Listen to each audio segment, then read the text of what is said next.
A escravidão tem sido um dos piores males e uma das páginas mais sombrias da história humana na Terra. Dificilmente um dia olharemos para trás e retiraremos a culpa de nossos antepassados em perpetuar tanta maldade, crueldade e desumanidade para com o próximo. Os neo-ateus sabem disso, e veem nisso uma ótima oportunidade para fazer aquilo que eles mais sabem fazer: atacar o cristianismo, custe o que custar. O problema é que a maioria esmagadora dos neo-ateus jamais leu a Bíblia toda na vida. Sua militância se baseia inteiramente em versos isolados, grosseiramente tirados do contexto, sem nenhum tipo de exegese ou hermenêutica, e se resumindo meramente àquilo que é divulgado através de livros e blogs neo-ateístas. Quando os neo-ateus veem a palavra escravo em alguma tradução da Bíblia em língua portuguesa, e aparentemente em um contexto onde aprova tal escravidão, ele imediatamente acusa a Bíblia de ser a favor do tipo de escravidão que ele está acostumado a ver nos filmes, a ler nos livros e a estudar na escola. O problema, para começar, é que este tipo de escravidão sequer está presente nas páginas do Antigo Testamento, o mais usado pelos neo-ateus. Há uma diferença colossal e monumental entre a escravidão clássica que ele tem em mente, e a escravidão presente nos tempos do Antigo Testamento. A escravidão clássica é aquela coisa brutal instigada pelo racismo, onde homens brancos escravizavam homens negros por crerem que estes últimos eram seres inferiores ou sem alma. Os escravos africanos eram conduzidos desumanamente em navios negreiros com péssimas condições de vida, onde muitos deles morriam e eram lançados ao mar, e por fim chegavam às mãos de capatazes que os açoitavam no tronco o quanto quisessem, muitas vezes até a morte ou a perda dos sentidos, pois os negros não eram tratados como algo mais do que mera mercadoria. Gary Demarasi se refere à escravidão presente nos Estados Unidos. A escravidão praticada neste país Estados Unidos antes de 1860 era roubar homens, sequestro. Africanos ocidentais eram sequestrados, postos em navios, trazidos para as costas da América, vendidos em leilões, e colocados em trabalhos forçados. Reconhece-se que muitos escravos eram tratados com decência em sua chegada e durante o seu cativeiro. Mas não é isso o que se está em questão. Eles ainda eram escravos, em cativeiro contra sua vontade. Essa escravidão sanguinária e monstruosa jamais fez parte da lei de Moisés, nem foi incentivada em parte nenhuma da Bíblia.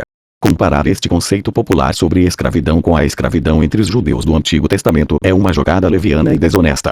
Mas, então, como entender os versos bíblicos que falam sobre escravidão na lei de Moisés? Em primeiro lugar, é necessário entender a amplitude das palavras geralmente traduzidas por escravo no Antigo Testamento. Uma das palavras mais utilizadas, com 289 ocorrências na Bíblia, é transliterado como abate, que sequer significa escravo propriamente dito, mas apenas um servo ou empregado. A maior e mais respeitada concordância do mundo, a famosa concordância de Strong, dá os seguintes significados para abate: 0, 5, 6, 4, 7. Abade uma raiz primitiva. Dita-te, 1553. V1. Trabalhar, servir. 1A. 1A1. Labutar, trabalhar, fazer trabalhos. 1A2. Trabalhar para outro, servir a outro com trabalho. 1A3. Servir como subordinado. 1A4. Servir, Deus. 1A5. Servir, com tarefa levítica. 1B. 1B1. Ser trabalhado, ser cultivado, referindo-se ao solo. 1B2. Tornar-se servo. 1C. Ser trabalhado. 1D. Fio. 1B1. Compelir ao trabalho, fazer trabalhar, fazer servir. 1D2. Fazer servir como subordinado. 1IOFAL. Ser levado ou induzido a servir. Como vemos, nenhum dos significados de abade é de escravo, embora esta seja a palavra utilizada em muitos dos textos usados fora de contexto pelos neo-ateus quando acusam a Bíblia de ser a favor da escravidão. Exemplo: Levítico 25, 39, 40, 25, 46. Ela é usada em diversos contextos onde claramente não tem nada a ver com escravidão. Por exemplo, Deus diz para toda a comunidade israelita que 6 dias trabalharás, mas no 7º descansarás. Êxodo 34, 21. A palavra aqui traduzida como trabalharás é justamente abate. Se ela significa escravo, teríamos que concluir que todos os israelitas eram escravos, pois esta é uma ordenança geral e nenhum deles poderia trabalhar abate no sábado. O fato de todos os israelitas trabalharem abate durante 6 dias da semana mostra que abate não era uma palavra que tinha uma conotação escravista. Há outros contextos que mostram que abade não tinha uma conotação de escravidão necessariamente, como, por exemplo, as várias ocasiões onde abade aparece no sentido de servir ao Senhor. Êxodo 7:16, 8, 1, 20, 9, 1, 10, 3, 7, 8, 11, 24, 26, 12 e 31, etc., que nada mais era do que prestar um culto religioso a Deus. Há também a proibição bíblica a servir abade a outros deuses. Deuteronômio 5, 9, 11 e 16, 12, 2, 13, 6, embora claramente os pagãos não fossem escravos destes ídolos, mas adoradores.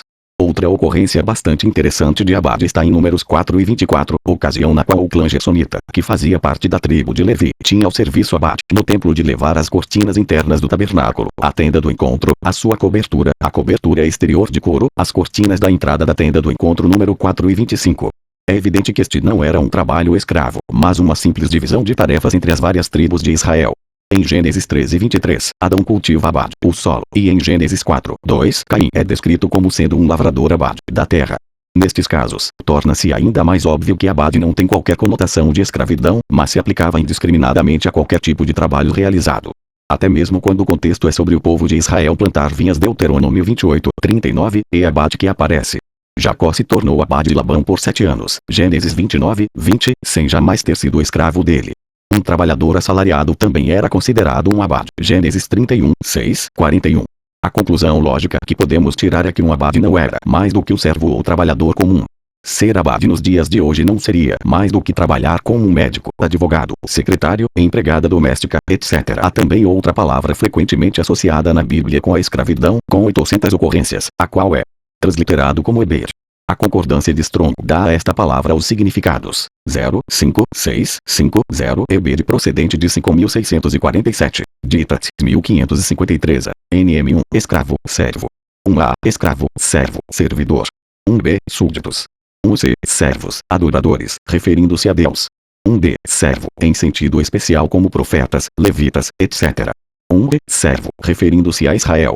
1F servo, como forma de dirigir-se entre iguais. No entanto, esta palavra não é mais do que o sinônimo de abade. Os servos de Abraão, que não eram escravos, mas apenas trabalhadores, também eram Eber, Gênesis 12:16, 14:15, 24:10, assim como Ló era Eber dos anjos, Gênesis 19:19, e Abraão era Eber do Senhor, Gênesis 18:5. Um Eber podia ser alguém em uma posição inferior na escala social, mas não um escravo no sentido usual do termo. Assim sendo, Jacó era servo Eber, de Esaú, Gênesis 32:4, 18, 20, 33:5, embora fosse irmão dele nunca o tenha servido de fato. Da mesma forma, os 11 irmãos de José eram servos Eber, dele, Gênesis 44:16, mas nunca foram escravos. Até o pai de José era chamado de Eber dele, Gênesis 44:27. Os servos Eber, do faraó chegavam inclusive a comer um banquete na presente deste, Gênesis 40:20. Quando a família de José, o governador do Egito, chegou à presença do faraó, este lhes recepcionou muito bem e lhes deu de presente toda a terra de Gósen, Gênesis 47:6, e mesmo assim eram considerados Eber do faraó, Gênesis 46:34. Jacó, mesmo sendo Eber do faraó, o abençoou, Gênesis 47:7, um gesto geralmente presente do maior para o menor. Em um momento, todos os egípcios passaram a ser servos Eber, do faraó, Gênesis 47:5, embora não fossem escravizados. Assim como Abad, a palavra Eber também é usada no contexto de servir a Deus. Assim, Moisés era servo Eber, de Deus, Números 12:8, Josué 1:13 minutos e 15 segundos, 8:33, embora fosse o chefe de todo o povo. Assim como Moisés, Caleb também era servo Eber, do Senhor, Números 14:24. Os chefes das tribos de Gad e de Ruben vieram pedir terra a Moisés, reconhecendo-se como servos Eber, dele, Números 32:4, embora os chefes das tribos de Israel obviamente não fossem escravos de ninguém. Os israelitas como um todo eram considerados servos Eber, de Saul, 1 Samuel 17:8, pelo simples fato de estarem sob a liderança deste rei. Assim também, Davi se considerava servo Eber, de Saul, 1 Samuel 17:36.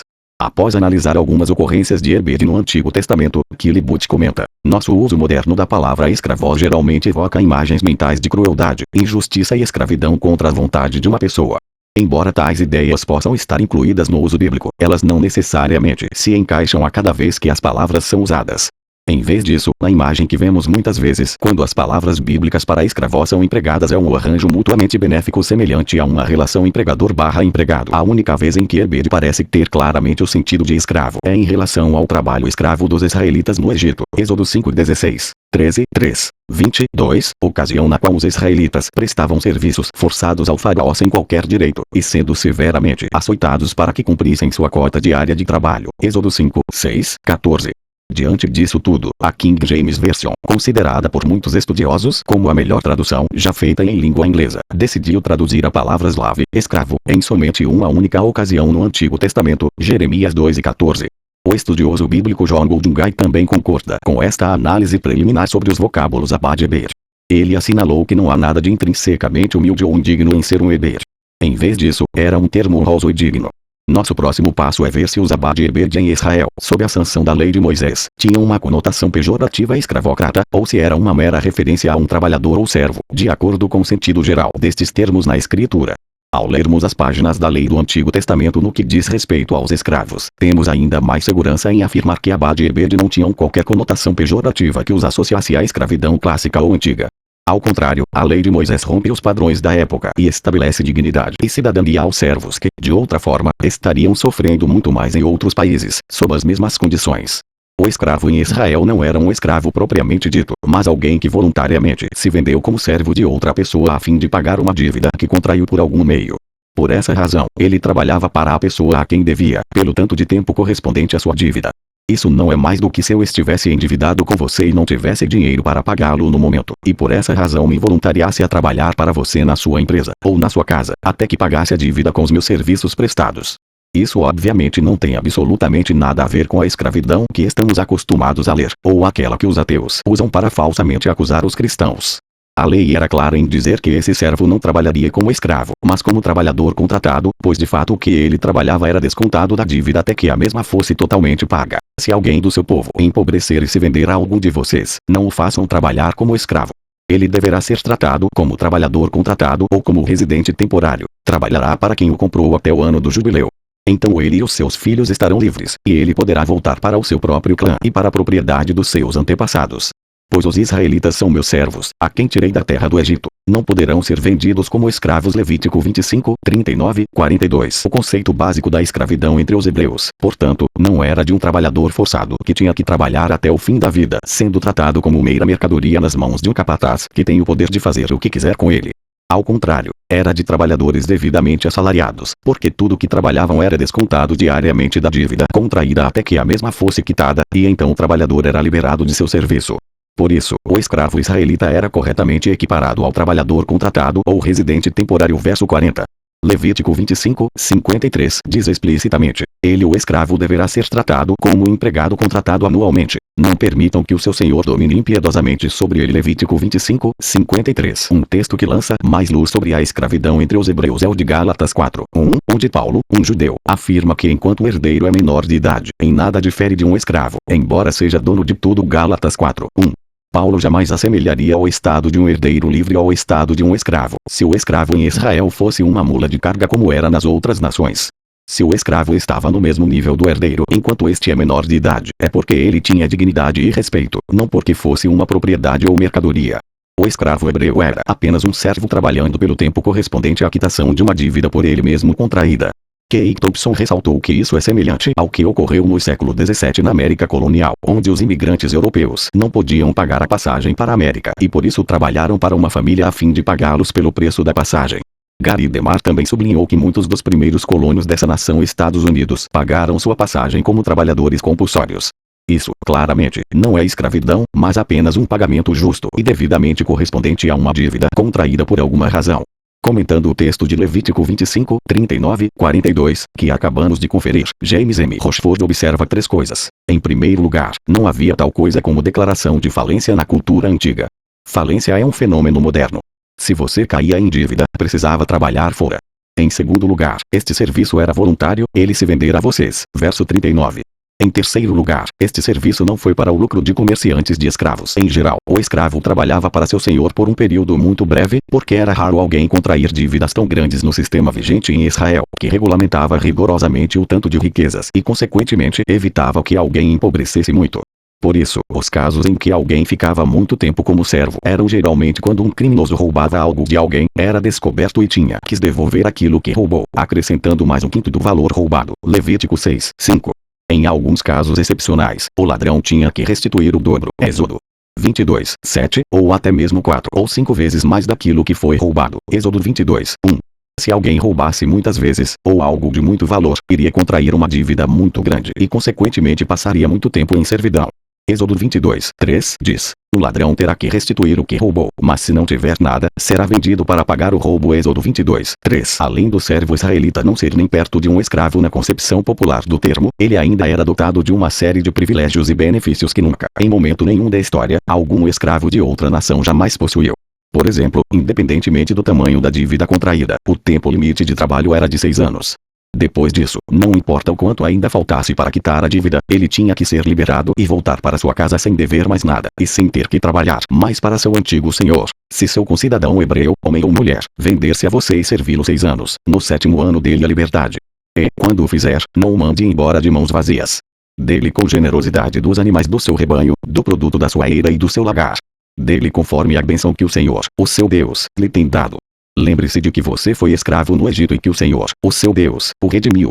É por isso que hoje lhe dou essa ordem. Deuteronômio 15:12-15. Observe que além da servidão ter um limite fixo de tempo, o escravo ainda recebia o benefício de sair com provisões dadas pela pessoa a quem trabalhava. Ele não saía de mãos vazias. Verso 13. O proprietário tinha a obrigação pela lei de lhe prover com alimentos e outros recursos, a fim de evitar que ele caísse novamente em pobreza e tivesse que se vender a alguém novamente. Mais uma vez, seria desnecessário dizer que algo assim não existe em lugar nenhum além de Israel. Só em Israel o servo era tão beneficiado assim. Como se isso não bastasse, ainda existia em Israel o chamado Ano do Jubileu.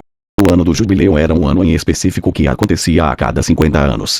Quando este ano chegava, todos os escravos tinham que ser libertos, não importa o tamanho da dívida nem o tanto de tempo que ainda levaria para pagá-la. Consagrem o 50º ano e proclamem libertação por toda a terra a todos os seus moradores.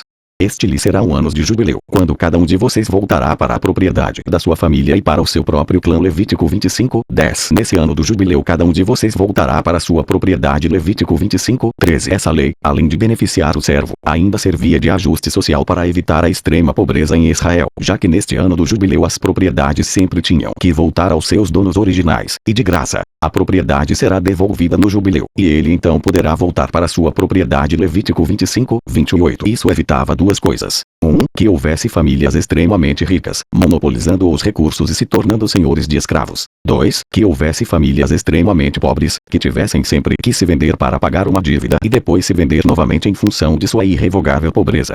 Essa lei servia para equilibrar as coisas.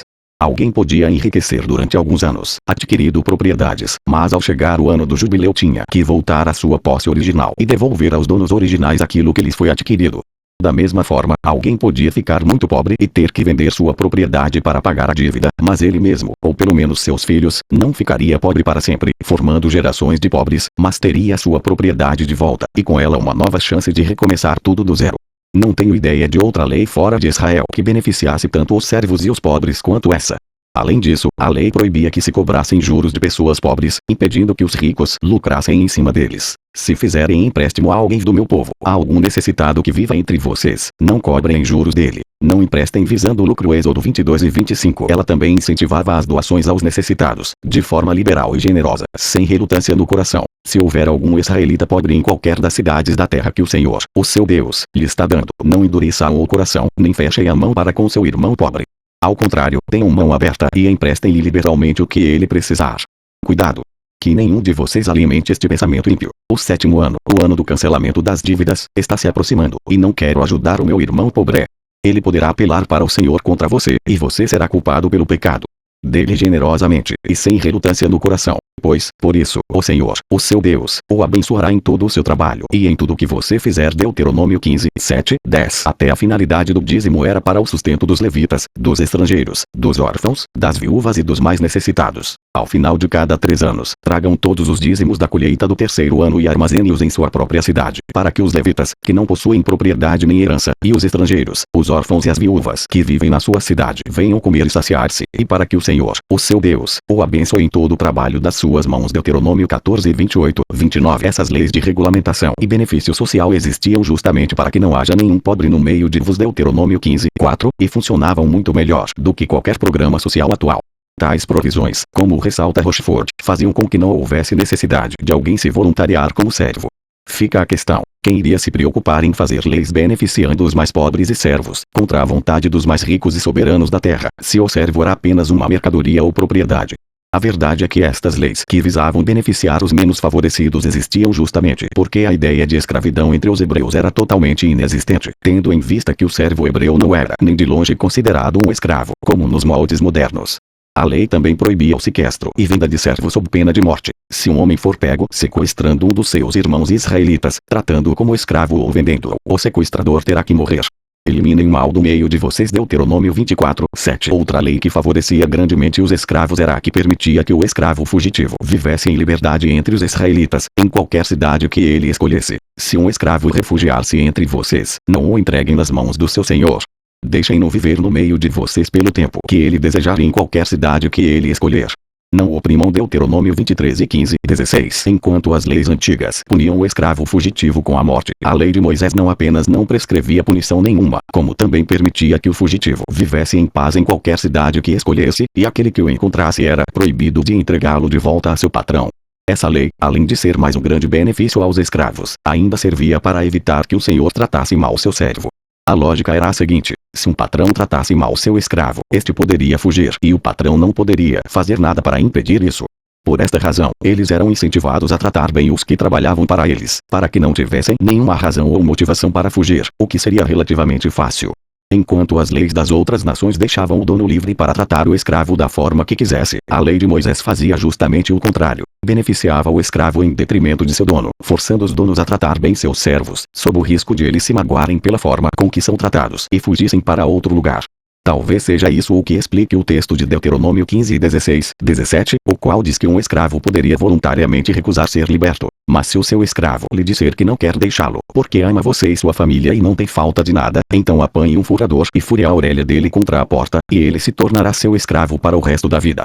Faça o mesmo com a sua escrava. Deuteronômio 15 e 16, 17. Se o servo em Israel fosse tratado como uma mera mercadoria, este texto não teria sentido nenhum, pois é óbvio que um escravo no sentido clássico do termo não iria perder nenhuma oportunidade de ser liberto, quando pudesse. O fato é que o Ebed em Israel era geralmente tão bem tratado que ele poderia inclusive recusar ser livre. Como o texto deixa claro, a relação geral entre um Ebed e a família para a qual ele trabalha era de amor, e o servo não tinha falta de nada. Verso 16.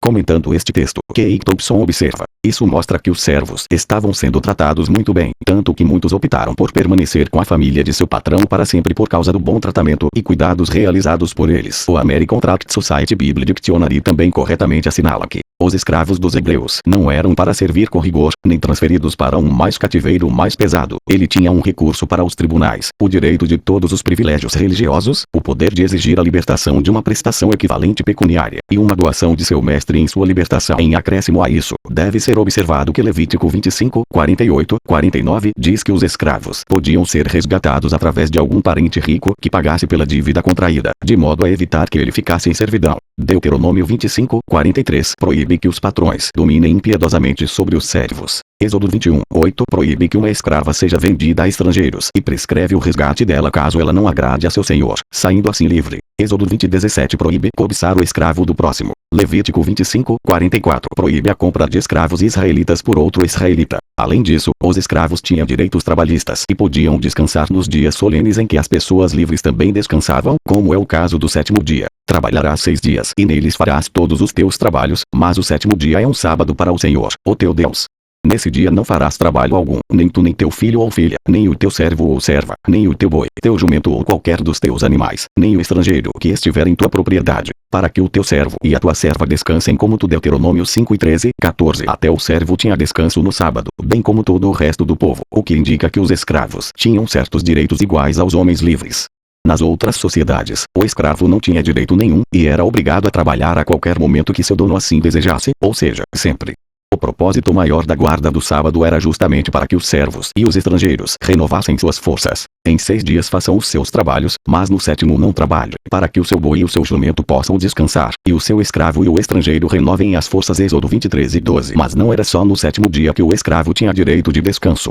Havia também diversos outros descansos periódicos, nas chamadas festas e solenidades israelitas. Veja, por exemplo, Levítico 23, 7, 39. Entre essas datas de descanso inclui-se o Pentecoste, o dia da expiação, a Páscoa, a festa dos tabernáculos e outras solenidades civis e religiosas que Paulo resumiu como sendo os dias de festa, de lua nova e sábados. Colossenses 2 e 16. Algumas destas datas festivas de descanso eram relativamente longas, como é o caso da festa dos tabernáculos, que durava uma semana inteira. Deuteronômio 16 e 13.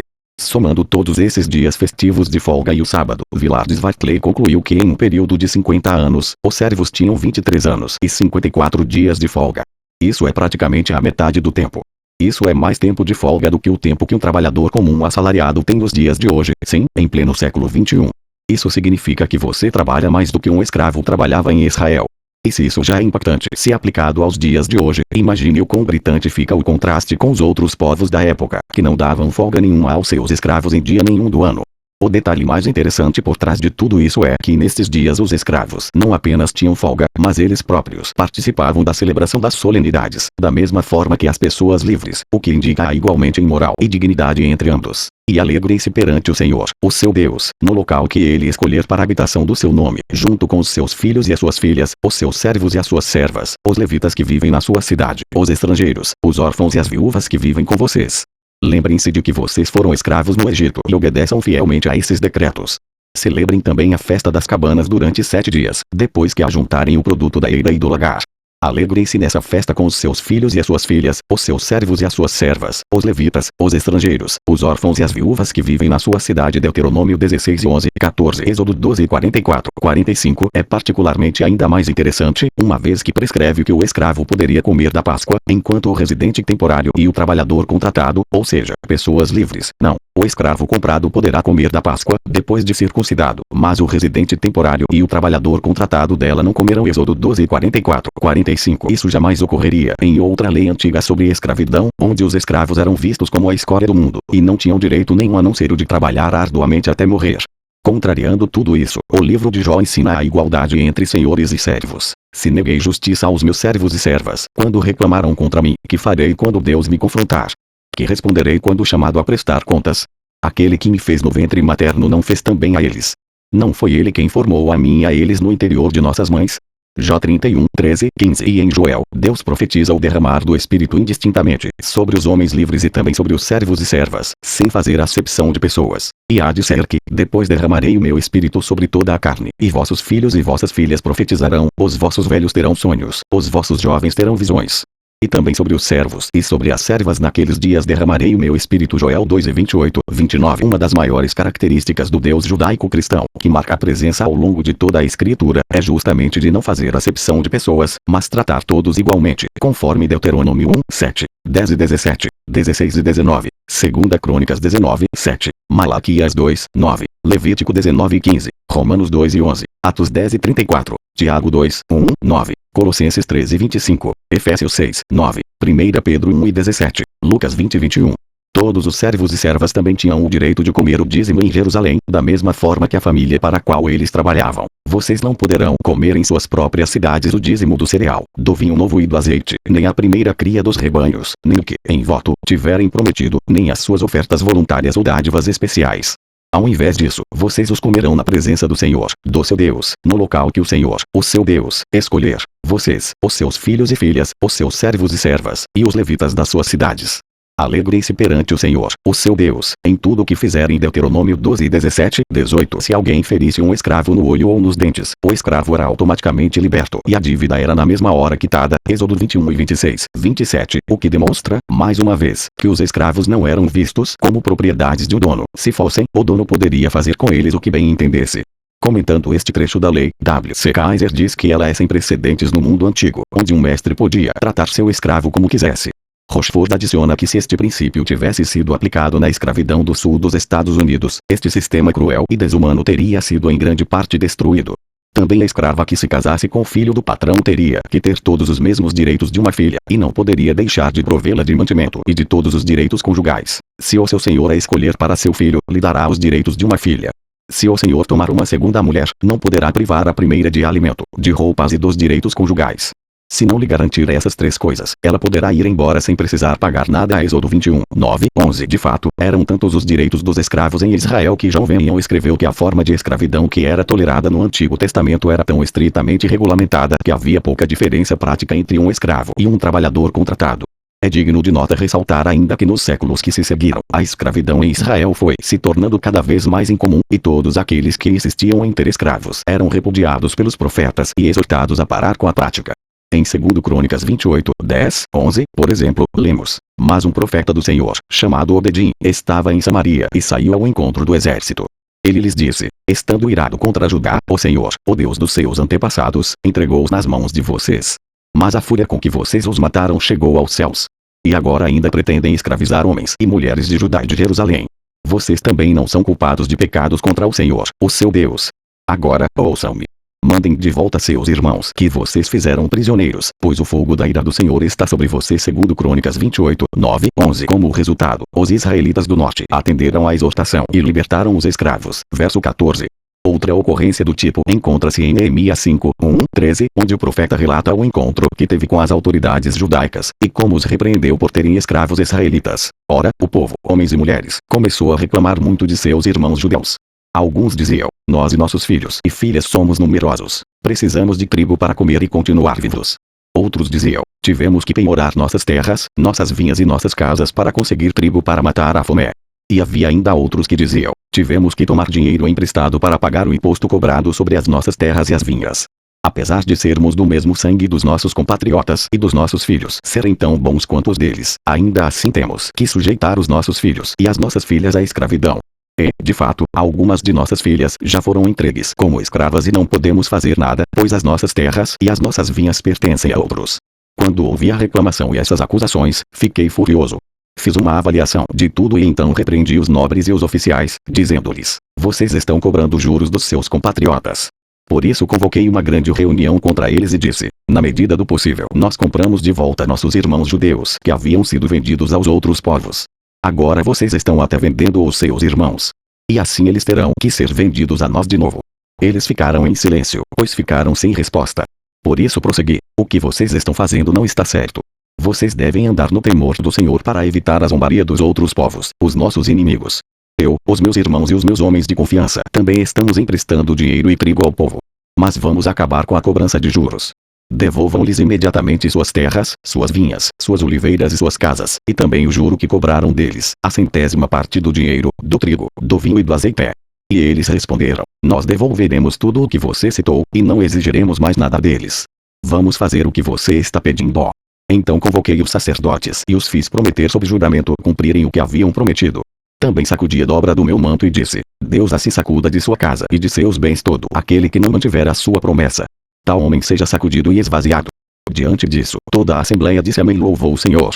E o povo cumpriu o que prometeu. Neemias 5, 1, 13. Em Amós 8, 6, Deus repreende severamente aqueles que estavam comprando pobre com prata e o necessitado por um par de sandálias. Amós 8, 6, e considera essa uma das principais razões pelas quais o castigo de Israel não seria anulado. Amós 2, 6.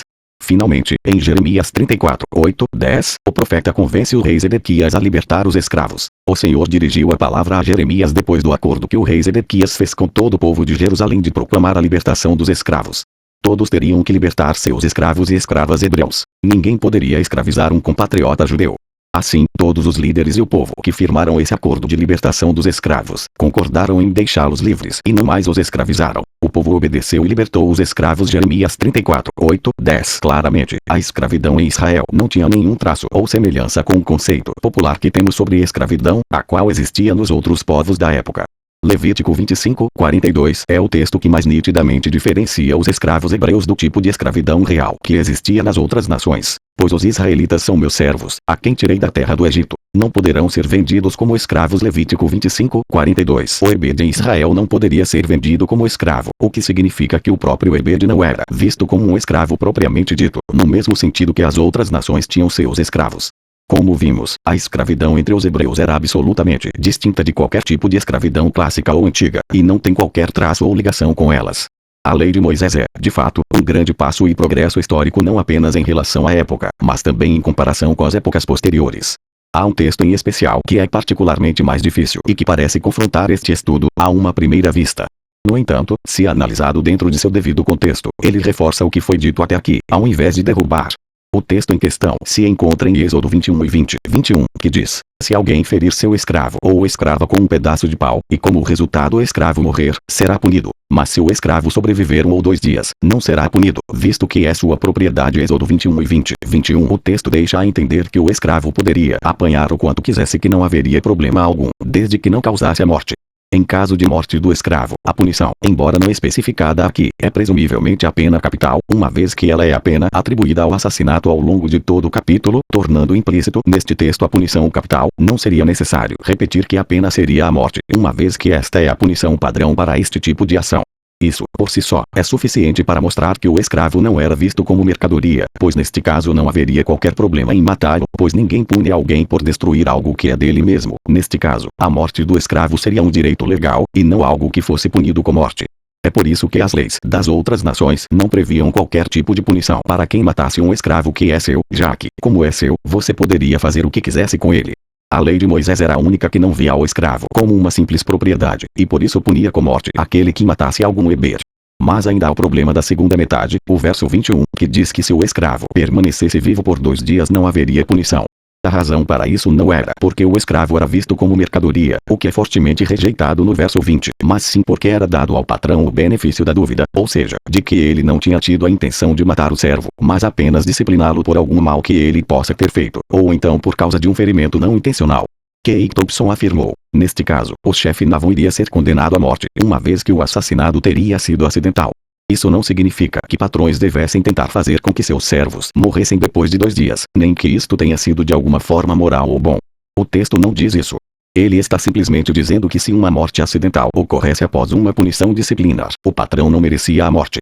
Vida por vida era aplicada somente quando havia uma intenção consciente de assassinato. Para mostrar que esta era uma regra que valia até mesmo para os homens livres, basta recorrer aos vários trechos da lei onde um israelita matava outro israelita sem intenção, e nestes casos a punição pela morte nunca era pena capital para quem não teve a intenção de matar, mas sim a ida a uma das cidades de refúgio, onde estaria protegido do vingador do sangue. Números 35, 10, 28.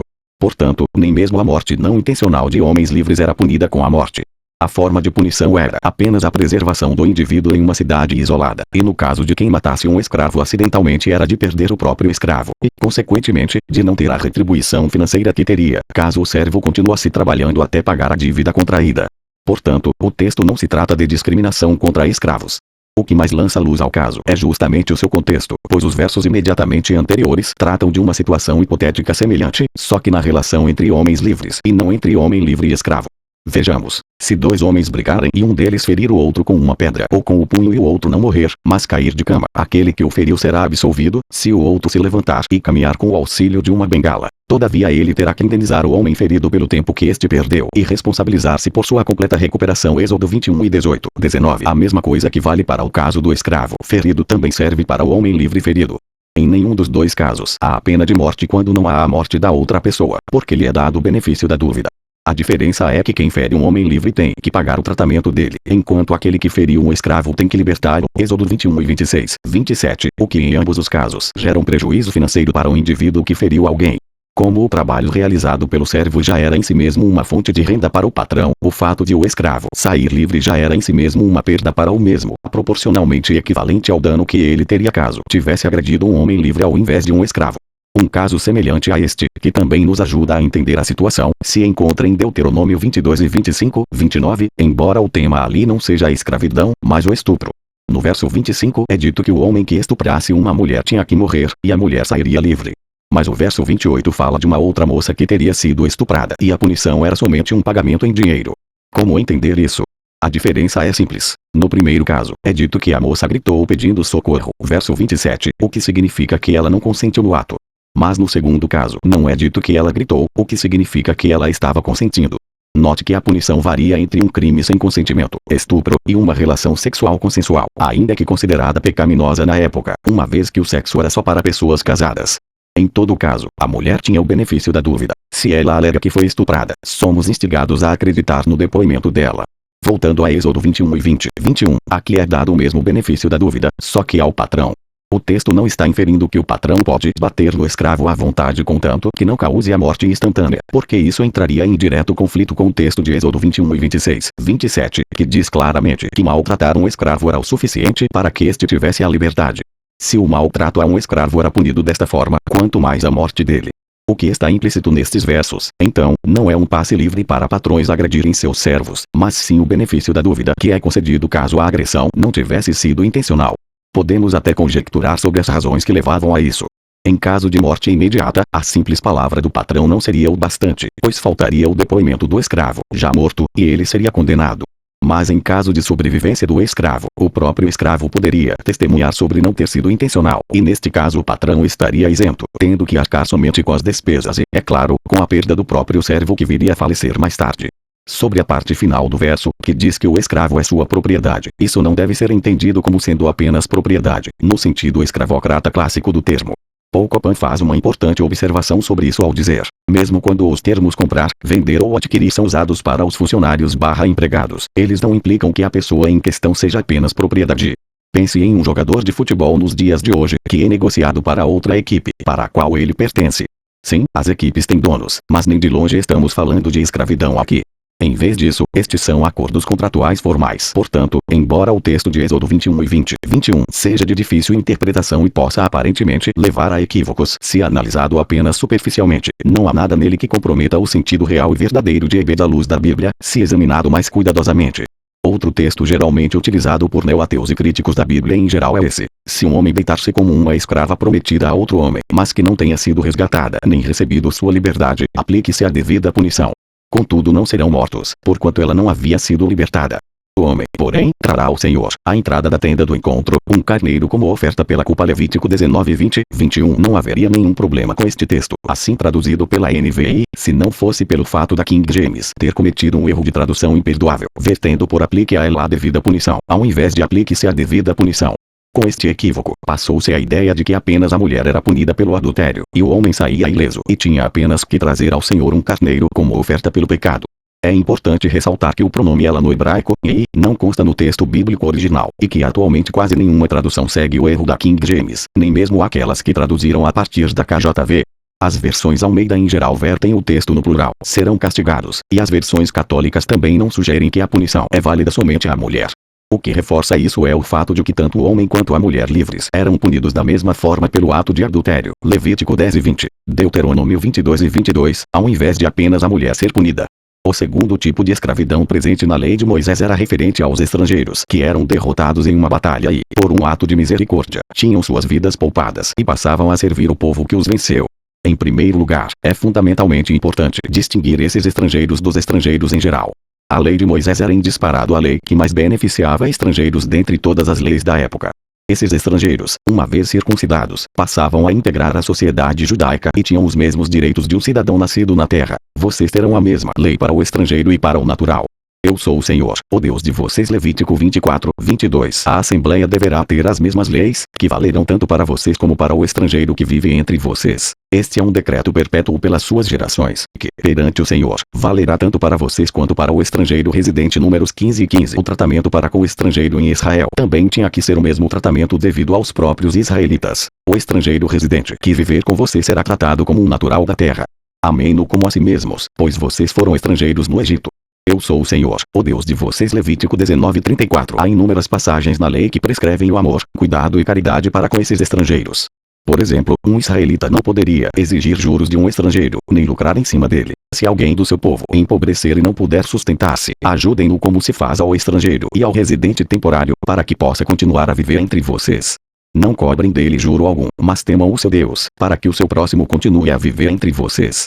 Vocês não poderão exigir dele juros, nem emprestar-lhe mantimento visando lucro. Levítico 25, 35, 37. Havia também uma lei que proibia a colheita em toda a extremidade da propriedade de um israelita livre, justamente com a finalidade de que os pobres e os estrangeiros fossem beneficiados com parte da colheita. Quando fizerem a colheita da sua terra, não colham até as extremidades da sua lavoura, nem ajuntem as espigas caídas de sua colheita. Não passem 2 vezes pela sua vinha, nem apanhem as uvas que tiverem caído. Deixem-nas para o necessitado e para o estrangeiro. Eu sou o Senhor, o Deus de vocês. Levítico 19, 9, 10. Em qual outro lugar do mundo alguém era proibido de colher parte da sua própria colheita, para dá-la necessariamente a um estrangeiro? Em lugar nenhum. A lei de Moisés foi certamente um marco histórico na ajuda e amparo aos indivíduos de outras nações, ao invés de tratá-los com desdém ou explorá-los. Não se aproveitem do pobre e necessitado, seja ele um irmão israelita ou um estrangeiro que viva numa das suas cidades. Pague-lhe o seu salário diariamente, antes do pôr do sol, pois ele é necessitado e depende disso. Senão, ele poderá clamar ao Senhor contra você, e você será culpado de pecado. Deuteronômio 24, 14, 15. Pois o Senhor, o seu Deus, é o Deus dos deuses e o soberano dos soberanos, o grande Deus, poderoso e temível, que não age com parcialidade nem aceita suborno. Ele defende a causa do órfão e da viúva e ama o estrangeiro, dando-lhe alimento e roupa. Amém os estrangeiros, pois vocês mesmos foram estrangeiros no Egito. Deuteronômio 10 e 17, 19. Não oprimam a viúva e o órfão, nem o estrangeiro e o necessitado. Nem tramem maldades uns contra os outros. Zacarias 7:10. Não maltratem nem oprimam o estrangeiro, pois vocês foram estrangeiros no Egito. Êxodo 22:21. Maldito quem negar justiça ao estrangeiro, ao órfão ou à viúva. Deuteronômio 27:19. Não neguem justiça ao estrangeiro e ao órfão, nem tomem como penhor o manto de uma viúva. Deuteronômio 24:17. Eu virei a vocês trazendo o juízo. Sem demora vou testemunhar contra os feiticeiros, contra os adúlteros, contra os que juram falsamente e contra aqueles que exploram os trabalhadores em seus salários, que oprimem os órfãos e as viúvas e privam os estrangeiros dos seus direitos, e não têm respeito por mim, diz o Senhor dos Exércitos. Malaquias 3:5. A conclusão óbvia que chegamos é que os estrangeiros em Israel eram extremamente favorecidos, em um nível muito maior do que qualquer israelita seria recebido em outra nação. Isso bate frontalmente com a mentira descarada de alguns neo-ateus militantes, de que a moralidade em Israel valia somente para os membros do mesmo grupo, com hostilidade aos estrangeiros. Richard Dawkins, por exemplo, chegou a afirmar isso em seu livro mais famoso, onde ataca o cristianismo com falácias, distorções e espantalhos em um nível nunca antes visto pelo homem. Jesus foi um devoto da mesma moralidade entre membros do mesmo grupo, associada à hostilidade a forasteiros, que era tida como certa no Antigo Testamento. Jesus era um judeu leal. Foi Paulo quem inventou a ideia de levar o Deus judeu aos gentios. Artung usa um tom mais duro do que eu me atreveria. Jesus teria se revirado no túmulo se soubesse que Paulo estava levando seu plano para os portos. Mas se o estrangeiro era tratado com amabilidade sem igual, de que forma podemos entender os textos que prescrevem a escravidão de não-israelitas? A resposta é que eles não se aplicam ao estrangeiro comum, nem aos não-israelitas como um todo, mas somente para com os soldados de outras nações que entravam em guerra contra os israelitas, perdiam e eram levados cativos, presos. Isso não se difere em absolutamente nada do que ocorre, por exemplo, nas prisões norte-americanas, onde alguém que faz algum mal é preso, e na prisão é forçado a trabalhar, a fim de impulsionar o desenvolvimento da nação ao invés de ser um parasita social. O problema é que no mundo antigo não havia um sistema prisional tão avançado como temos hoje. Isso era totalmente inviável para os padrões da época. Por essa razão, esses prisioneiros eram enviados para trabalhar nas lavouras das famílias israelitas, onde faziam a mesma coisa que um prisioneiro americano faz: trabalhar. É importante ressaltar que este tipo de escravidão também não tinha qualquer relação com a escravidão clássica, que estamos acostumados a ter em mente. Excetuando o benefício do limite de 6 anos de trabalho do ano do jubileu, o prisioneiro que trabalhava para alguém tinha exatamente os mesmos direitos legais que um servo israelita tinha, e listamos vários deles no tópico anterior, de modo que não é necessário repetirmos aqui. A lei de Moisés em momento nenhum faz separação entre os tipos de escravos ao tratar sobre a benevolência necessária para com eles, ou sobre os direitos legais dos mesmos. Ao contrário, as leis sobre escravidão eram leis gerais que deviam ser aplicadas a qualquer escravo em Israel, fosse ele um prisioneiro de guerra ou um israelita endividado. Portanto, aqui não estamos tratando de pessoas andando por aí com correntes em torno do pescoço, sendo açoitadas em um tronco e trabalhando até a exaustão, sob uma escravidão baseada em preconceito racial. Ao contrário, esse tipo de escravidão não era mais do que um preso nos dias de hoje, com a diferença de que havia muito mais liberdade, direitos e dignidade para o servo estrangeiro em Israel do que para um preso nos dias atuais. É necessário sempre ressaltar que este tipo de escravidão, longe de ser aquela coisa monstruosa que os neo-ateus pintam, era justamente uma medida de misericórdia para com os escravizados, uma vez que o mais comum em uma batalha antiga era a morte de todos os soldados inimigos. Eles só eram poupados e mantidos em vida quando se rendiam, se entregando para o exército adversário, admitindo e concordando com sua própria sujeição. Em outras palavras, eram aquelas próprias pessoas que decidiam servir os israelitas, ao invés de preferir a morte. O fato de que no mundo antigo este tipo de servidão era visto como uma saída de misericórdia ao invés de algo degradante pode ser visto no caso dos gibeonitas, que enganaram Josué e que de livre vontade se entregaram para servir os israelitas ao invés de preferirem a morte. Agora vocês estão debaixo de maldição. Nunca deixarão de ser escravos, rachando lenha e carregando água para a casa do meu Deus. Eles responderam a Josué: os seus servos ficaram sabendo como o Senhor, o seu Deus, ordenou que o seu servo Moisés lhes desse toda esta terra e que destruísse todos os seus habitantes da presença de vocês. Tivemos medo do que poderia acontecer conosco por causa de vocês. Por isso agimos assim. Estamos agora nas suas mãos. Faça conosco o que lhe parecer bom e justo. Josué então os protegeu e não permitiu que os matassem. Josué 9:23-27. Colocar algum povo inimigo derrotado em uma guerra em servidão era, como vemos, um modo de protegê-los, poupando-lhes a vida, e não era visto como um ato cruel ou imoral. Mas ainda parece que há um problema. Porque, ao invés de colocar alguém em servidão no contexto da guerra, eles simplesmente não permitiam que continuassem vivendo em liberdade no mesmo lugar e da mesma forma que antes. Para responder a esta questão, é necessário entrar no contexto da guerra. Se o exército israelita, ou qualquer outro inserido numa guerra, os deixasse viver em total liberdade, seria mera questão de tempo para que eles se reerguessem e entrassem em guerra novamente, resultando em mais milhares de mortes e destruição de peso incalculável. Em seu livro Deus é um delírio. Lucas Bazuli escreveu: se uma nação inimiga tentasse invadir Israel e destruir todos os seres humanos naquela terra e Israel vencesse a batalha e os deixasse vivos e com liberdade, seria mera questão de tempo para que estes soldados inimigos se reunissem e atacassem de novo o país, resultando em mais mortes, mais vidas inocentes perdidas e até na possibilidade de genocídio. De fato, nenhuma guerra poderia ser vencida se os ganhadores deixassem o adversário vivo, forte e livre. A situação pioraria ainda mais se este inimigo se aliasse a outro inimigo, e eles não teriam a mesma misericórdia. Deixá-los todos vivos e com liberdade seria, portanto, um suicídio, e colocaria em risco a vida de toda a nação. A sujeição de um exército derrotado e potencialmente perigoso não é errado sob a perspectiva moral ou histórica, exceto se esta sujeição fosse violenta ou opressiva, o que, como vimos, não era o caso em Israel. Da mesma forma que hoje em dia não consideramos errado prender um criminoso na cadeia, mas somente se este criminoso for abusado ou agredido ali dentro. Igualmente na época, prender um soldado inimigo perigoso, de uma nação que costumava assassinar suas próprias crianças, é bom lembrar, não era em si mesmo imoral, exceto caso o mesmo fosse oprimido, e quando era, a lei obrigava a soltá-lo. Êxodo 21 e 26, 27. O terceiro tipo de escravidão presente em Israel nos dias do Antigo Testamento refere-se aos escravos comprados dos povos ao redor. Levítico 25, 45, 46. Isso, a uma primeira vista, pode parecer uma contradição com os tópicos que vimos até aqui, mas o mesmo se torna mais claro quando vemos o tipo de lei vigente nestas outras nações, de onde os escravos eram comprados. O que imperava nestes lugares era uma total e absoluta crueldade para com o escravo. Uma leitura rápida do famoso Código de Hammurabi, 1700 a.C., é suficiente para perceber o quão aberrante e monstruoso ele era para com os escravos.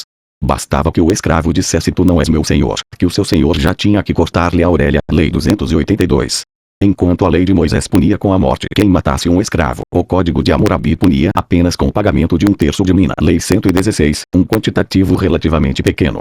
Enquanto a lei de Moisés proibia que alguém entregasse um escravo de volta a seu patrão e ainda permitia que o escravo vivesse livremente onde quisesse, Deuteronômio 23 e 15, 16, o Código de Hammurabi punia com a morte quem não entregasse o escravo. 15º, se alguém tomar um escravo, homem ou mulher, da corte para fora dos limites da cidade, e se tal escravo, homem ou mulher, pertencer a um homem liberto, este alguém deve ser condenado à morte. 16º, se alguém receber em sua casa um escravo fugitivo da corte, homem ou mulher, e não trazê-lo à proclamação pública na casa do governante local ou de um homem livre, o mestre da casa deve condená-lo à morte. Os outros códigos de leis antigas sobre os escravos não eram melhores. Na época de Jesus, estima-se que 85 a 90% da população no Império Romano consistiam de escravos. O Império Grego não passava muito longe, 3/4 eram escravos. Ainda mais lastimável é saber que a vida do escravo podia ser legalmente tirada pelo seu senhor, quando ele bem entendesse. Como o escravo era propriedade, era comum entregá-los a um hóspede para ter relações sexuais com ele. Simplesmente não existiam leis em benefícios dos escravos. Ivan Saraiva afirmou: entre os romanos, se um chefe de família fosse assassinado, todos os seus escravos domésticos eram levados à morte sem inquérito legal. 400 escravos pertencentes a um cidadão romano foram levados à morte porque tiveram o azar de estarem no mesmo teto do seu senhor quando este foi assassinado. O Dr. Walter Kaiser resume isso tudo sob as palavras de que, no mundo antigo, um mestre poderia tratar seu escravo como quisesse. Provavelmente seja isso o que explique a famosa revolta dos escravos romanos sob a liderança de Espartaco, 73 até 71 a.C., fato este que nunca ocorreu entre os hebreus, já que os servos em Israel eram muito bem tratados. Paul Copan, após comparar a lei dos hebreus com as leis dos outros povos da época, concluiu que o tratamento de servos, escravos, em Israel não tem paralelo no Antigo Oriente Médio. É por isso que Deus permitia que os israelitas comprassem escravos de outras nações, para salvar estes escravos dos maus tratos e desumanidade que eles sofriam nos outros lugares. Se a escravidão ainda não podia ser abolida, dada a dureza do coração dos homens, Mateus 19, 8, ela pelo menos foi humanizada em Israel. Muhammad Bandamayev escreveu que temos na Bíblia os primeiros apelos da literatura mundial para tratar os escravos como seres humanos para seu próprio bem, e não apenas para o interesse dos seus donos. Desta forma, o escravo que em outro lugar trabalharia cruelmente sob péssimas condições até a morte, em Israel seria tratado como um servo com direitos civis e diversos benefícios, que ele nunca teria se permanecesse em sua terra de origem. Como bem ressaltou Keith Thompson, isso serviu como uma forma de resgatar aqueles que estavam presos no tráfico de escravos e que de outra forma acabariam em uma terra selvagem sendo mutilados. Era costume de todas as nações que venciam suas guerras que o povo vencido fosse levado cativo, mantido vivo, mas com liberdade levemente restringida. Eles não tinham todos os mesmos direitos que o cidadão israelita comum, mas seus serviços prestados estavam absolutamente longe de ser equiparados à escravidão clássica. O próprio povo de Israel foi levado cativo para a Assíria, em 721 a.C., e para a Babilônia, em 587 a.C., quando foi derrotado em suas guerras, mas não há nada que indique que eles eram maltratados nestes lugares. Muito pelo contrário, muitos dos israelitas deportados, ou das gerações que se seguiram, alcançaram alta posição e status social no Estado, o que seria impossível se eles fossem tratados como escravos. Daniel, por exemplo, se tornou o terceiro maior de toda a Babilônia e governador de 127 províncias. Daniel 5:29, e seus 3 amigos, Sadraque, Mesaque e Abed-nego, eram os mais importantes conselheiros do rei e ocupavam as melhores posições na província da Babilônia. Daniel 13:30. Neemias era copeiro e amigo do rei, Neemias 1:11, para quem pôde abrir seu coração sobre seus sentimentos em relação ao seu povo judeu, e teve do rei a autorização para ir a Jerusalém e agir conforme bem entendesse, Neemias 2:1-8. Semelhantemente, Mardoqueu era influente no palácio. Sua fama espalhou-se pelas províncias, e ele se tornava cada vez mais poderoso. Ester 9:4, sendo ele o segundo na hierarquia, depois do rei Xerxes. Ester 10:3. E Ester, também judia, era somente a rainha. Ester 7:1. Os judeus, mesmo sob a condição de servos do Império Babilônico, Medo-Persa, grego ou romano, sempre tiveram seus próprios governadores, e basta uma leitura simples nos evangelhos para perceber que os judeus da época, mesmo sob a autoridade de Roma, viviam em plena liberdade de ir e vir, sem serem escravos de ninguém. João 8:33. Portanto, é simplesmente incorreto inferir que estes povos conquistados, por estarem sob a condição legal de servos de um império dominante, eram por conseguinte escravos no sentido clássico da palavra. Essa escravidão, se é que pode ser chamada assim, se resumia a obedecer às leis civis do povo dominante e a pagar-lhe tributo, imposto.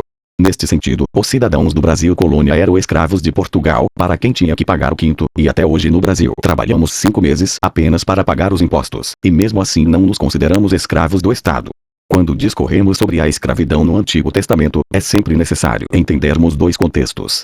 Primeiro, o contexto do próprio texto bíblico em si, analisando cuidadosamente os versos anteriores e posteriores, o que a Bíblia como um todo diz sobre o assunto, quando necessário, o que os termos significam nos originais.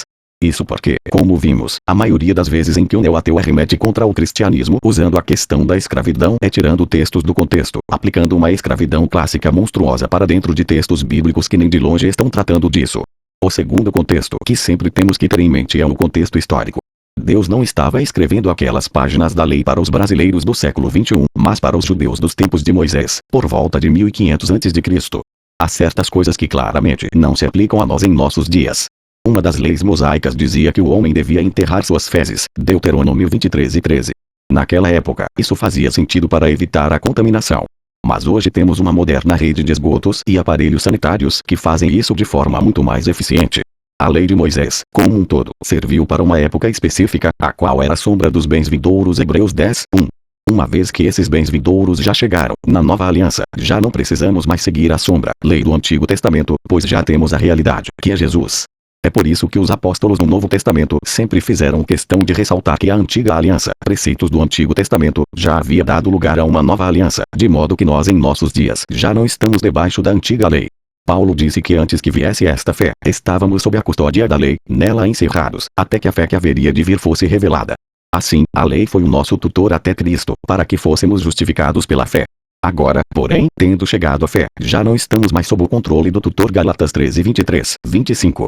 Ele também disse que a justiça de Deus é independente da lei. Romanos 13:21, que se os que vivem pela lei são herdeiros, a fé não tem valor, e a promessa é inútil. Romanos 4:14, que nós não estamos debaixo da lei, mas debaixo da graça. Romanos 6:14, que nós morremos para a lei. Romanos 7:4, que o fim da lei é Cristo, para a justificação de todo o que crê. Romanos 10:4, que fomos libertados da lei, para que sirvamos conforme o novo modo do Espírito, e não segundo a velha forma da lei escrita. Romanos 7:6, que eu mesmo não estou debaixo da lei. 1 Coríntios 9:20, que por meio da lei eu morri para a lei, a fim de viver para Deus. Gálatas 2:19, que os que são pela prática da lei estão debaixo de maldição. Gálatas 3, vocês são guiados pelo Espírito, não estão debaixo da lei. Gálatas 5:18, e que Cristo anulou em seu corpo a lei dos mandamentos expressa em ordenanças em Efésios 2:15.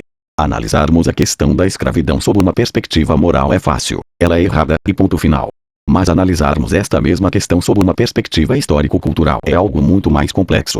A escravidão era uma triste realidade em todos os povos, com a diferença de que nos outros povos o escravo não era mais do que uma mercadoria da qual o dono podia agir conforme bem entendesse, torturando o escravo, ou fazendo trabalhar até a exaustão sem nenhum descanso e até mesmo o matando, sem receber qualquer punição por isso. Em Israel, por contraste, Deus humanizou a escravidão, que ainda era a única forma de sobrevivência possível para certas pessoas naquele contexto social e histórico. A maioria esmagadora dos servos em Israel acabaria morrendo na pobreza e não teria onde viver ou morar se não fosse pelo sistema de trabalho que envolvia a submissão a um patrão que tinha sempre a obrigação de suprir todas as necessidades de seus servos, que comiam da mesma comida dele, que eram tratados como um trabalhador pago, que tinha direitos civis e dias de descanso, e que não sofriam qualquer preconceito por questão de raça, etnia ou cor de pele. Deus não acabou com a escravidão em Israel, porque isso era impossível e inviável para as circunstâncias da época. Mas ele pelo menos a humanizou, dando a dignidade, honra e respeito que todo ser humano merece, uma vez que na concepção judaico-cristã todos são igualmente criados à imagem e semelhança de Deus. Gênesis 1:27. Hoje em dia, nós não temos ainda condições de acabar com o problema da extrema pobreza, do sem-teto e dos mendigos, mas podemos nos esforçar em tratá-los da melhor forma possível, criando abrigos para desabrigados ou dando esmolas. Este não é o ideal, mas infelizmente é a nossa realidade. Não é o ideal que está em jogo, mas a realidade, e o que pode ser feito em meio a ela. Anteriormente, vimos que a escravidão em Israel não tinha qualquer relação com o conceito popular de escravidão, associado à escravidão clássica, e era muito menos cruel do que, por exemplo, se deixasse os pobres morrerem de fome, como deixamos hoje, em pleno século XXI. Comparativamente, é indiscutível que o sistema de trabalho escravo em Israel era muito menos ruim do que, por exemplo, alguém mendigando nos dias de hoje. O mendigo não tem casa para morar nem teto para se abrigar, mas o servo em Israel tinha tudo isso. O mendigo não tem o que comer, exceto se conseguir algumas moedinhas ao longo do dia, enquanto o servo em Israel comia do bom e do melhor da casa do patrão a quem servia. O mendigo não tem expectativa na vida, pois a chance de voltar a viver dignamente é virtualmente zero, enquanto o servo em Israel trabalhava 6 anos, quitava todas as suas dívidas e tinha sua propriedade de volta. O mendigo vive exposto à chuva e ao frio, mas o servo em Israel encontrava abrigo e amparo. O mendigo está exposto à violência de vândalos na rua, mas o servo em Israel era bem tratado. O mendigo não tem para onde fugir, mas se o servo em Israel fugisse para qualquer lugar que fosse, teria que ser acolhido. É absolutamente indiscutível que ser um servo em Israel era infinitamente melhor do que ser um mendigo nos dias atuais, ou um mendigo nos tempos antigos. O sistema de trabalho forçado em Israel servia justamente para que aquelas pessoas que de outra forma passariam a vida toda mendigando pudessem trabalhar, gerar desenvolvimento à nação e viver dignamente. Se isso era de alguma forma cruel ou imoral da parte dos israelitas, o que fazemos hoje é indiscutivelmente pior e mais grave. Isso nenhum neo-ateu considera, por razões óbvias. O que vale é criticar a Bíblia. Mas ao chegarmos ao Novo Testamento, não estamos lidando mais com a escravidão entre os hebreus, que vimos no capítulo anterior.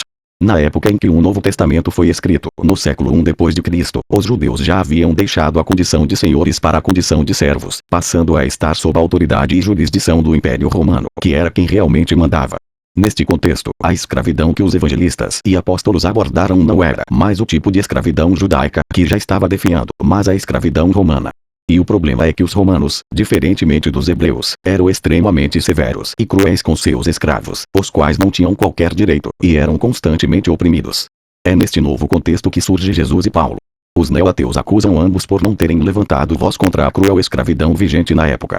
Sam Harris, por exemplo, declarou que em nenhum ponto do Novo Testamento Jesus faz objeção à prática da escravidão. Isso é falso. Veremos o que Jesus e Paulo nos têm a dizer. Uma das afirmações mais memoráveis de Jesus enquanto esteve entre nós foi, certamente, esta aqui: assim, em tudo, façam aos outros o que vocês querem que eles lhes façam, pois esta é a lei e os profetas. Mateus 7:12. Fazer aos outros o que você quer que os outros façam a você pode ser considerado o cerne moral do evangelho cristão. É evidente que ninguém quer ser escravizado, muito menos no tipo de escravidão cruel impregnado pelos romanos da época de Jesus. Se isso é verdade, então a consequência lógica e irredutível da aplicação deste princípio bíblico é o fim da escravidão. Da mesma forma que nós não queremos ser escravos de ninguém, também não vamos escravizar ninguém. Este era, aliás, o principal argumento bíblico dos abolicionistas cristãos do século XIX, que é fortemente estabelecido por Jesus. Há pelo menos 2 textos onde Jesus condena mais expressamente a escravidão.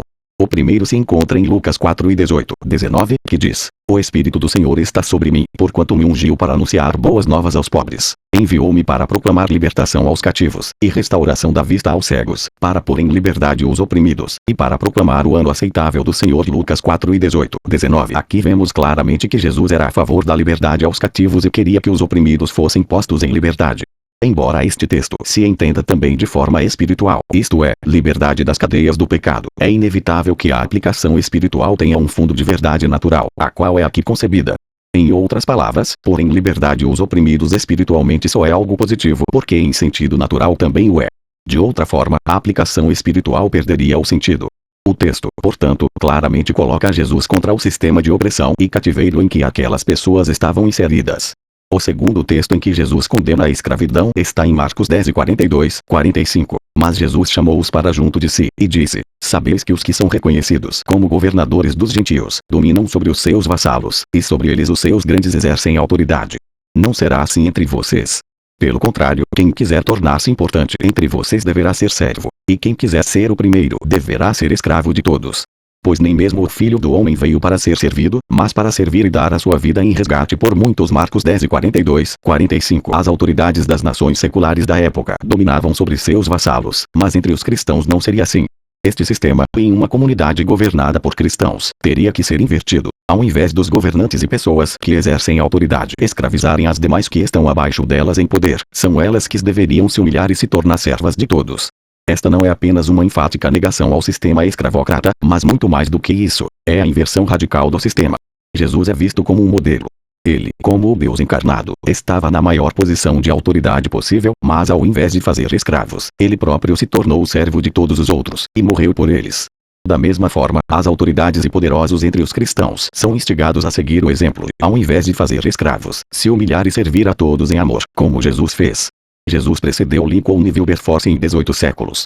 O cristianismo não é apenas a religião da negação à escravidão, mas também da inversão dos valores corrompidos no mundo antigo. Para Jesus, os primeiros serão os últimos, e os últimos serão os primeiros. Mateus 20:16.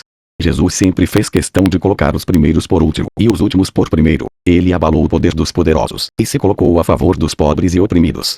Ele personificou perfeitamente a oração de Maria. Ele realizou poderosos feitos com seu braço, dispersou os que são soberbos no mais íntimo do coração. Derrubou governantes dos seus tronos, mas exaltou os humildes.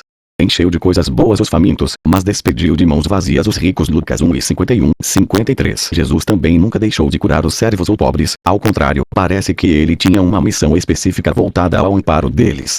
Ele curou o servo do centurião, definido como o homem de maior fé em Israel. Mateus 8:5, 10. Na parábola do bom samaritano, ele rejeitou o levita e o sacerdote, altamente considerados pelos judeus, para conceder a um simples samaritano, o povo mais rejeitado e execrado por eles, a honra de ser o único bem representado na parábola, que ajudou o próximo. Lucas 10:30, 37. Ele elogiou a oferta de uma moedinha da viúva pobre, e rejeitou as grandes ofertas dos ricos. Lucas 21:4. Ele sentia compaixão das multidões, porque estavam aflitas e desamparadas, como ovelhas sem pastor. Mateus 9:36, e multiplicou-lhes os pães e peixes. Marcos 6:41, 44. Ele também pedia que se vendesse tudo e desse aos pobres. Lucas 18:22, 23, e tinha um fundo de onde tirava recursos para ajudá-los. João 13:29. Uma das principais tônicas da missão de Jesus era justamente o fato de ele pregar as boas novas aos pobres, ao invés de renegá-los e pregar somente às autoridades e aos ricos, como era de costume. Este fato incomum foi registrado nas seguintes palavras: Ide e anunciai as coisas que ouvis e verdes. Os cegos veem, e os coxos andam. Os leprosos são limpos, e os surdos ouvem. Os mortos são ressuscitados, e aos pobres é anunciado o Evangelho. Mateus 11:3, 5. Até quando falava de salvação, Jesus se colocava a favor dos pequeninos e menos favorecidos, quando disse que o que vocês fizeram a algum dos meus menores irmãos, a mim o fizeram. Mateus 25:40. Junto a isso, Jesus costumava ser rigoroso para com os altamente favorecidos naquela sociedade. Os fariseus, que eram os mais respeitados pelo povo, eram repetidamente criticados pela sua hipocrisia. Mateus 23:29, e chamados de serpentes. Mateus 23:33. Raça de víboras. Mateus 23:33, e sepulcros caiados. Mateus 23:27. Sobre eles recaía o sangue de todo justo derramado sobre a terra, desde o sangue de Abel, até o de Zacarias. Mateus 23:35. Mais do que isso, ele próprio deu o exemplo e viveu de forma simples e humilde enquanto esteve entre nós. Ele nasceu no lugar mais insignificante e desprezível que aos olhos humanos alguém poderia nascer, uma manjedoura. Lucas 2:16. Cresceu como um mero carpinteiro. Marcos 6:3, uma das profissões mais baixas na Palestina. Viveu pobre, por amor a nós. 2 Coríntios 8:9. Não tinha nem onde reclinar a cabeça. Lucas 9:58. Não veio para ser servido, mas para servir e dar a sua vida em resgate por muitos. Marcos 10:45. Lavou os pés dos seus próprios discípulos, em um sinal de submissão e baixeza naquela cultura, e nos admoestou a fazermos o mesmo uns com os outros. João 13:4, 15. Inverteu o paradigma de servo/senhor. Foi zombado, perseguido, açoitado, torturado, pregado numa cruz, morto. Humilhou-se a si mesmo, sendo obediente até a morte, e morte de cruz. Filipenses 2:8. Foi, em todas as coisas, um perfeito exemplo de humildade, servidão e submissão, em um contraste gritante com a pregação neo-ateísta que quer colocá-lo do lado do sistema opressor da época e contra os menos favorecidos. Como meros transmissores da mensagem de Jesus, é óbvio que os apóstolos também rejeitaram moralmente a escravidão vigente no Império Romano. A escravidão era repetidamente retratada como algo pejorativo do qual temos que buscar a liberdade, e por essa razão servia bem para o propósito de justificar a necessidade da liberdade da escravidão ao pecado, como vemos em textos como Romanos 6:22. Paulo diz que nós não recebemos um espírito que nos escravize para novamente temermos, mas um espírito que nos torna filhos por adoção, por meio do qual clamamos, Abba, Pai. Romanos 8:15. Assim, o Espírito Santo é visto como um agente de libertação. Cristo também é visto como um agente de liberdade da escravidão. Aos Gálatas, Paulo condena severamente aqueles falsos irmãos que se infiltraram em nosso meio para espionar a liberdade que temos em Cristo Jesus e nos reduzir à escravidão. Gálatas 2:4. Ele diz que foi para a liberdade que Cristo nos libertou. Gálatas 5:1, a fim de que permaneçam firmes e não se deixem submeter novamente a um jugo de escravidão. Gálatas 5:1. Alguns Gálatas, antes de conhecerem Deus, eram escravos daqueles que, por natureza, não são deuses. Gálatas 4:8, ou seja, eram escravos de homens. Quando passaram a crer, Jesus os libertou. Mas agora estavam voltando novamente àqueles mesmos princípios elementares e sem poder, querendo ser escravizados por eles outra vez. Gálatas 4:9, o que, para Paulo, era absurdo. Aos Colossenses, o apóstolo também insistiu para terem cuidado, para que ninguém os escravize a filosofias vãs e enganosas, que se fundamentam nas tradições e nos princípios elementares deste mundo, e não em Cristo. Colossenses 2:8. Ele ensina que chegará o dia em que a própria natureza criada será libertada da escravidão da decadência em que se encontra, recebendo a gloriosa liberdade dos filhos de Deus. Romanos 8:21. Em todo o tempo, vemos a escravidão sendo aplicada em sentido espiritual como sendo algo negativo, do qual os crentes têm que buscar liberdade através de Cristo e do Espírito Santo. Os apóstolos não viam a escravidão como um olhar impassivo.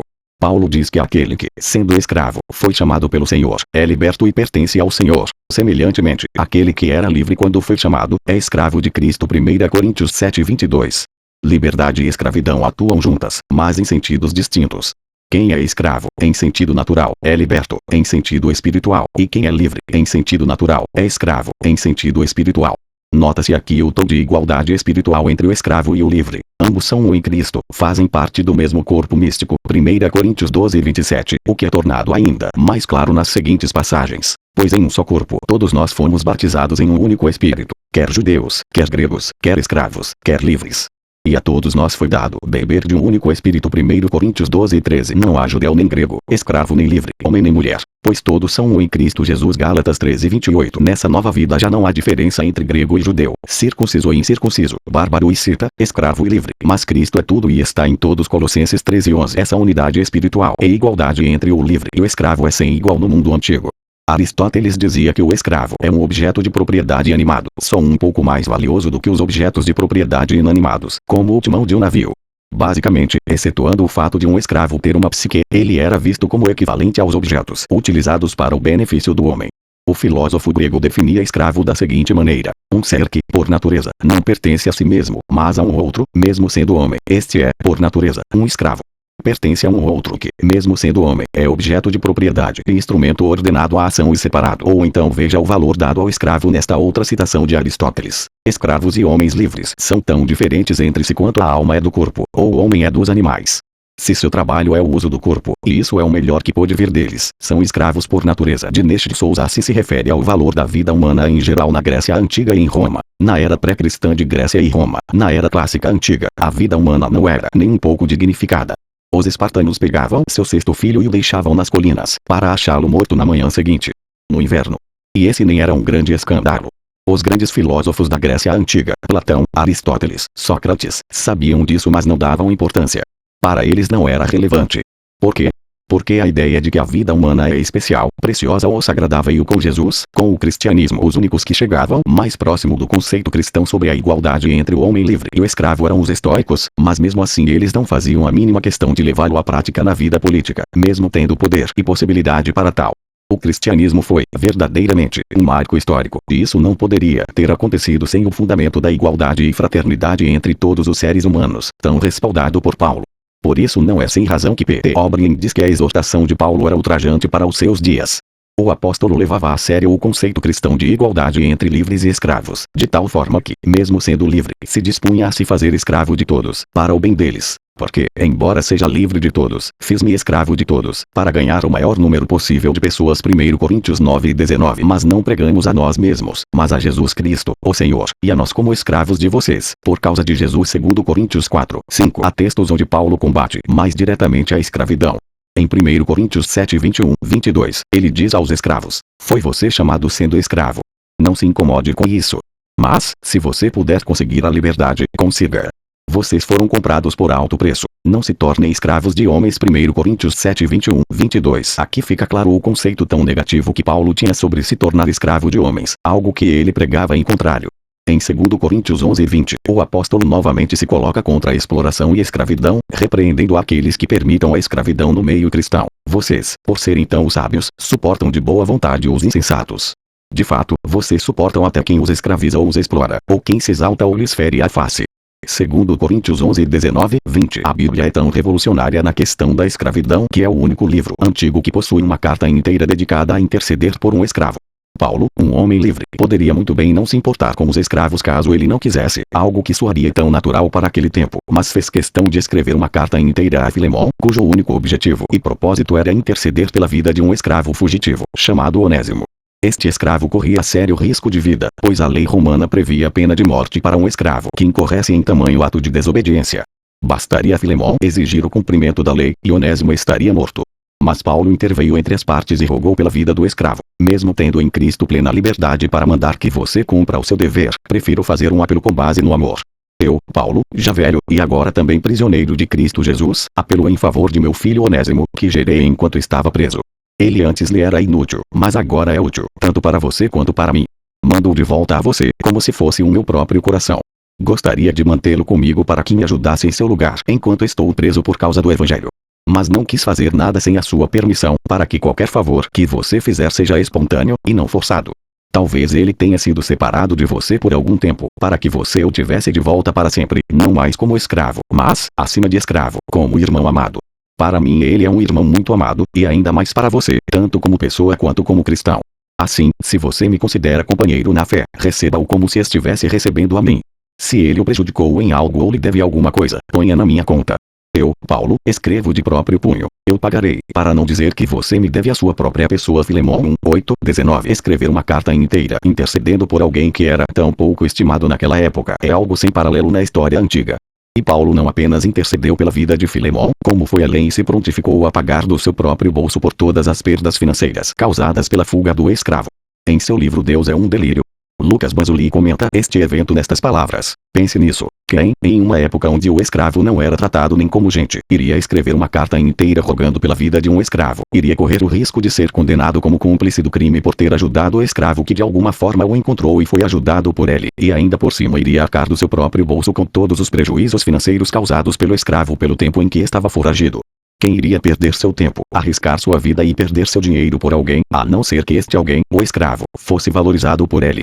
É de se destacar ainda que o tráfico de escravos estava incluído na lista de pecados mortais citados por Paulo em 1 Timóteo 1:9-10. Também sabemos que ela não é feita para os justos, mas para os transgressores e insubordinados, para os ímpios e pecadores, para os profanos e irreverentes, para os que matam pai e mãe, para os homicidas, para os que praticam imoralidade sexual e os homossexuais, para os sequestradores, para os mentirosos e os que juram falsamente, e para todo aquele que se opõe à sã doutrina. 1 Timóteo 1:9-10. A palavra aqui traduzida por sequestradores é no grego, transliterado como andrapodistes, que, de acordo com a concordância de Strong, significa 405 andrapodices de um derivado de um composto de 435 e 4228. NM1, traficante de escravos, sequestrador, ladrão. 1A, de alguém que injustamente reduz homens livres à escravidão. 1B, de alguém que rouba os escravos de outros e vende-os. O léxico da mesma concordância define como sendo um escravizador, ao passo em que William Arndt e F.W. Gingrich, em seu léxico do Novo Testamento, definem como sendo um comerciante de escravos. Vale lembrar também que uma das razões para a condenação da Babilônia no Apocalipse era precisamente o fato de ela vender corpos e almas de seres humanos. Amedrontados por causa do tormento dela, ficarão de longe e gritarão: Pai! A grande cidade, Babilônia, cidade poderosa. Em apenas uma hora chegou a sua condenação. Os negociantes da terra chorarão e se lamentarão por causa dela, porque ninguém mais compra sua mercadoria. Artigos como ouro, prata, pedras preciosas e pérolas, linho fino, púrpura, seda e tecido vermelho, todo tipo de madeira de cedro e peças de marfim, madeira preciosa, bronze, ferro e mármore, canela e outras especiarias, incenso, mirra e perfumes, vinho e azeite de oliva, farinha fina e trigo, bois e ovelhas, cavalos e carruagens, e corpos e almas de seres humanos. Apocalipse 18 e 10, 13. Como vemos, a Babilônia é julgada e condenada em função do fato de ter tratado seres humanos como carga, praticando o tráfico de escravos e lucrando com isso. Por fim, cabe ressaltar que a própria moral cristã expressa por meio de princípios eternos refutava a escravidão, mesmo quando isso não era feito de forma mais direta ou enfática. Herb van der Lugt discorreu muito bem sobre isso quando disse: Jesus e os apóstolos não se lançaram a uma cruzada anti-escravidão, porque isso teria sido inútil e um empecilho à sua missão principal. A prioridade de Jesus foi a oferta de salvação. Para os apóstolos, foi a proclamação do Evangelho. Mas ambos, Jesus e os apóstolos, minaram as bases da escravidão, tornando claro que Deus ama igualmente ricos e pobres, livres e escravos, homens e mulheres. Os apóstolos também acolheram na igreja e deram status igual a todos os que creram, independentemente de raça, sexo, nacionalidade ou posição social. Assim, Jesus e os apóstolos condenaram a escravidão mesmo quando não trataram deste assunto mais especificamente, pois a própria mensagem central do Evangelho destrói as bases nas quais a escravidão histórica está estabelecida, ou seja, o racismo, o trato desigual e a suposta inferioridade de certos seres humanos. Alguns neo-ateus tiram do contexto certos textos que não tratam da natureza, moral ou imoral, da escravidão em si, mas sim sobre a conduta que um escravo deveria ter em meio a esta condição, para tentar passar a noção deturpada de que os apóstolos eram favoráveis à escravidão. Acompanhe os seguintes textos, que têm todos a mesma mensagem central. Escravos, obedeçam a seus senhores terrenos com respeito e temor, com sinceridade de coração, como a Cristo. Obedeçam-lhes, não apenas para agradá-los quando eles os observam, mas como escravos de Cristo, fazendo de coração a vontade de Deus. Sirvam aos seus senhores de boa vontade, como ao Senhor, e não aos homens, porque vocês sabem que o Senhor recompensará a cada um pelo bem que praticar, seja escravo, seja livre. Vocês, senhores, tratem seus escravos da mesma forma.